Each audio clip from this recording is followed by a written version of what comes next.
Here we are again, Mr. Wayne, coming to you live from Wayne's World Studios in downtown Leesburg. Woo! Okay. Right now, we're going to discuss things that you should know before you play the guitar. These are things that lots of teachers skip over, I feel, but they're way important, okay? Your tuners are up here.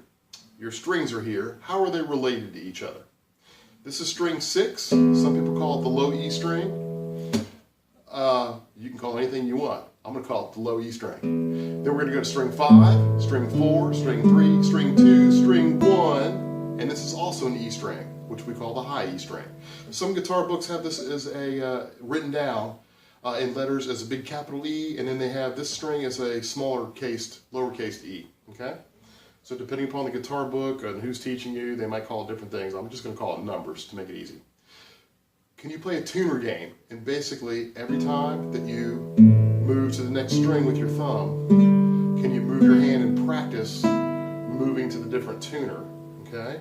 So 6 is the one that's closest, the 6th tuner is closest to your eye. And then 5, 4, 3, 2, 1. And then backwards. 1, 2, 3, 4, 5, 6. I happen to dislike guitarists that have been tuning or playing the guitar for 2 years and they still are looking at their guitar. What string goes where? Feel it, kids and adults. Okay? So just reach up here, no looking, find that thing, and then practice touching them.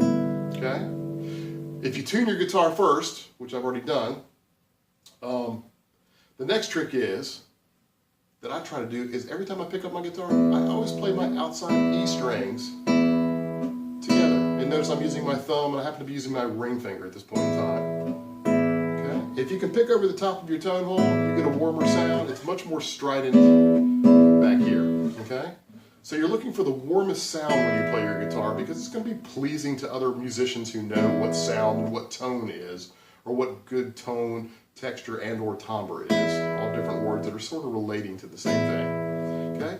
Then, my A and my E string, I pluck them, or strings 5 and strings 1, I pluck, and then I stop, and I literally do this on my front porch all the time. My next 2 strings, strings 1 and 4, next, okay,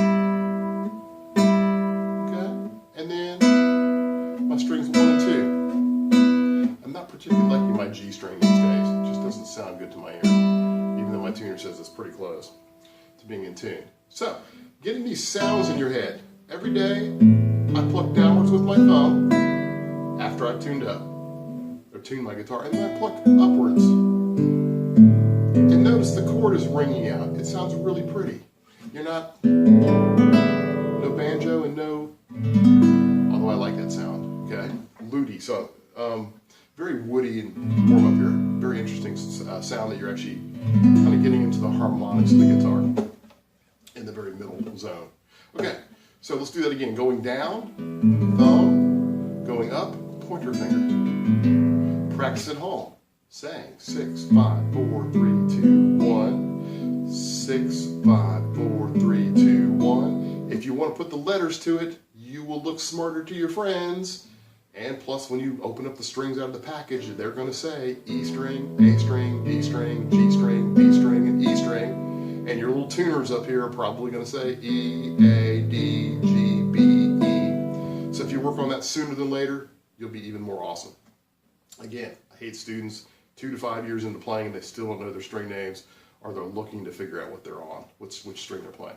Going backwards, taking my pointer finger. String 1, 2, 3. What an awesome sound the guitar is. 4, 5, 6. And then, in string names, E, B, G, D, A, E.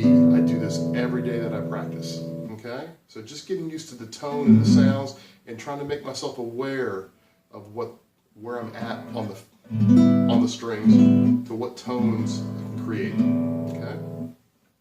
I happen to be using no pick because I actually like the sound of the flesh on the strings. The pick's a little too strident, and plus I believe in the very beginning it's neat to touch the strings, and then when you pick up a pick, the pick is basically an extension of your thumbnail. So if your thumb always knows where it's at by finger picking, you'll be able to grab a pick later on and do hybrid picking and do other cool things if you start this way. So that's the story. here's your strings, and just goofing around, trying to learn your strings and get good tone just from that little exercise. Enjoy yourselves.